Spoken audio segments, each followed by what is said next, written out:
Ce qu'on appelle communément Bruxelles, c'est souvent la région Bruxelles-Capitale, qui est assez peu étendue pour une région d'ailleurs, 161 km². Pour vous donner une idée, Paris, c'est 105 km². Après, dans Bruxelles-Capitale se trouve la ville de Bruxelles, qui fait 32 km². C'est la taille de Vannes en Bretagne. Il y a 19 communes en tout dans Bruxelles-Capitale. Certaines touchent la ville de Bruxelles. C'est le cas de Molenbeek-Saint-Jean, la base arrière de nombreux djihadistes. Molenbeek est à l'est de Bruxelles et en métro, il suffit de 5 stations pour rejoindre le quartier européen en 10 minutes.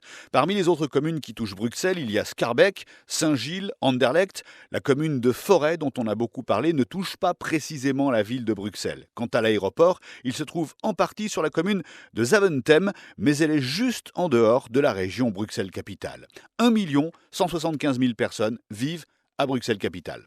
Et le quartier européen de Bruxelles dans tout cela, eh bien le Conseil européen, la Commission européenne, le Parlement européen, tout ça, c'est dans la ville de Bruxelles. C'est aussi là que se trouve le siège du gouvernement fédéral belge, même si certains ministères sont installés dans des communes alentours. Les 19 communes de Bruxelles-Capitale ont une grande autonomie, elles ont chacune un bourgmestre, un conseil communal, elles gèrent les écoles, les crèches, les aides sociales, la culture, mais attention, sur le plan budgétaire, elles sont soumises au contrôle de Bruxelles-Capitale. La région s'occupe, elle, de l'économie, des transports en commun, du logement, de la lutte contre le chômage. La région Bruxelles-Capitale possède son propre gouvernement et son parlement.